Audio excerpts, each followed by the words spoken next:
In this video, let's talk about a practical example of what happens to most people, including myself, when they start an online business or passive income. And I've been in this field for over 10 years and I've coached many people on this, and I see so many perspectives with my students. So I really get a full picture of this business and I can really share what happens. So when you start out, there's a tremendous amount of hope. This is what this little image here represents. You feel like this is what's going to happen because, online business seems easy. Everybody sort of understands it, kind of. And then you get into it. And then, it's a little different in how it plays out than what people hope, because you kind of have to work for free for the first few months, right? Let's say you build a online course or you build some product or you write some book, or even in my case, like my first semi-successful online business was a mobile app. Well, that's 1 to 3 months of just working without really getting paid. This is filled with fear, anxiety, frustration. There's a lot of unknown. It's not a great place to be, but you're carried by this hope that when you launch, things will be great. But when you launch, usually it either fails or it's lukewarm.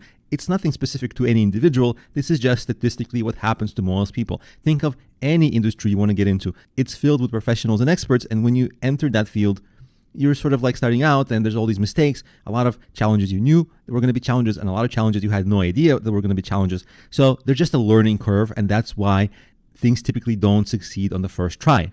It's just part of life. It's nothing special or unusual. So then the process is you take a month or two to figure out what you did wrong, improve, and relaunch. And then you think, okay, now it's going to work out. But the problem is that you only get sort of marginal improvements each time you improve. And so this can stretch things out for you an extra 6 to 12 months, even more, right? So these time ranges, 1 to 3 months, 1 to 2 months, if you add them together, you get maybe a year or 2 or 3 of struggles. And so you have a lot of stagnation, right? This graph that is supposed to be up and to the right is kind of stagnant. You're struggling. And most people quit at this point or sometime much earlier, because imagine how long you have to work for free. It's a far worse situation than having a 9-to-5 job. Even though a 9-to-5 job may not be fulfilling, this at the moment is far worse. Very few people make it out of this phase. This is why online business is so hard. You never thought you were going to have to work for like pennies an hour on average. It's not something anybody wishes for themselves. And throughout this journey, people will try different online businesses. For example, people might try affiliate marketing. They try affiliate marketing, they get no traffic, make no sales, quit and try something else. Okay, they try to sell on Amazon. They buy inventory, make no sales or few sales, quit and try something else. And this cycle will go on with many types of online businesses. Same with creating courses, books, and other ideas. This can take years. And instead of just a flat line, what it really feels like is you're just going down, right? Because not only you're not making money, you're going through your savings. And this is just mentally really hard, like in terms of mental health. How long can a person take of this? So let me tell you how to reverse this graph and what actually creates success. And this will be exactly what I do. So there are 2 paths to succeed as I see it. One is to look for tomorrow's businesses, so you can ride that way up instead of struggling when it's crowded. The reason people struggle today with all these businesses like affiliate marketing, I didn't mention it in this video, but also blogging, also freelancing, also writing books and selling them on Amazon, creating physical products and selling them on Amazon. All these things people try, the reason they struggle so much is because they enter the gauntlet, like a really difficult competitive environment. And looking for tomorrow's businesses helps you avoid that. We'll talk about that in a second. So that's the first path to succeed. Just to stop looking at yesterday's businesses. The reason most people look at yesterday's businesses is when they go online, all these teachers and gurus tell them, hey, affiliate marketing works, this other thing works, blogging works. Yes, it works. Like 10 years ago, it was easier, far easier. So all these half gurus recommend these not so great businesses today. And that's why the new entrepreneurs kind of gravitate towards the old businesses, which are fine. You can still do well in them. All of these businesses, blogging, affiliate marketing, Amazon, you can still do amazing. But there's a caveat. You have to take the time to become the top 1% of any of these. Like most Amazon sellers struggle. The top 1% are millionaires. Same with blogging, same with affiliate marketing, same with almost all the online businesses. The top 1% do really well. Everybody else struggles. So either you take the time to become amazing at one thing and just have that singular focus, or look up and look at the smartest people out there and see what are they doing, because they're doing businesses of tomorrow. Innovation that hopefully doesn't have too much risk. Let me give you an example. Here I am on Twitter. This is an account of Michael Arrington. He's a relatively well-known guy. You see, he has almost 300,000 followers. He is the founder of TechCrunch many years ago, and then he sold TechCrunch, and now he's doing a lot with cryptocurrency. And I know that cryptocurrency has a lot of controversy. A lot of people don't believe it. A lot of people feel like it's scammy. Hold that thought for a second. I'm not saying you should do it. I'm just using this as an example. Now, let's take away your opinions of cryptocurrency for a second. But imagine just purely financially how amazing it would be if you, let's say, got into cryptocurrency in 2012, and for just pennies or dollars, you bought like 1,000 Bitcoins.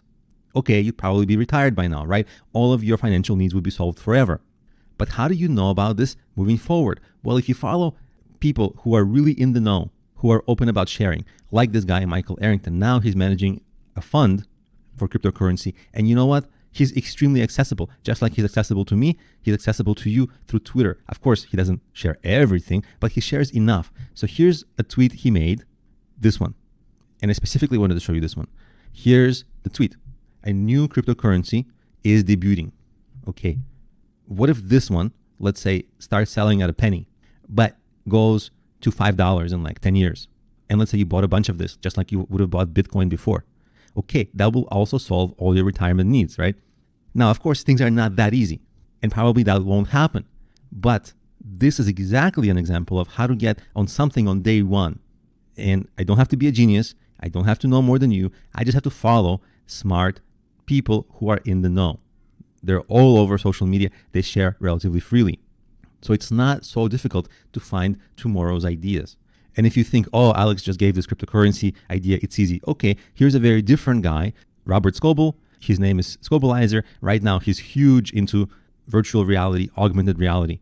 It's not for everybody, but at the same time, he'll literally be telling you exactly what's coming around the corner with Apple, with Facebook, with all of these big companies doing this. And so if you follow him, you might get ideas of what parts of VR or AR to get into. Of course, it's a little technical, but it's nothing you can't learn with hard work. But again, these are ideas of tomorrow. They're very out there for you and really takes extremely little effort to find them. And if you do, things will start going well because you'll avoid that whole competition and you'll ride the wave up. You can also do what I did with online courses. Like I, for example, kind of stuck it out. It took me years to learn how to film better, how to present better in a more engaging, interesting way, how to structure the courses better. And I actually became one of the top instructors in a very difficult environment. But it was possible through years of perseverance.